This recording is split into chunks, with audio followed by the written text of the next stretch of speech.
Actress Abhilash കയസിൻ്റെ makeup ആർട്ടിസ്റ്റാണ് ഇവിടെ ഇരിക്കുന്നത്. അപ്പോൾ പുതിയൊരു സിനിമയിലേക്ക് അഭിനയിക്കാൻ വേണ്ടി അഭിലാഷ് കയസിനെ ഒരുക്കുകയാണ്.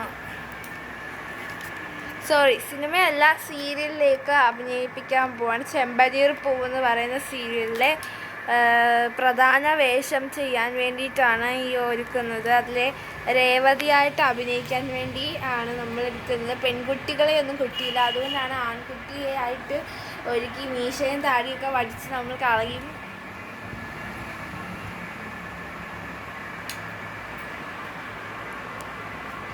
മേക്കപ്പ് ആർട്ടിസ്റ്റ് നിവേദ്യ അഭിലാഷ് ഇവിടെ ഉണ്ട്.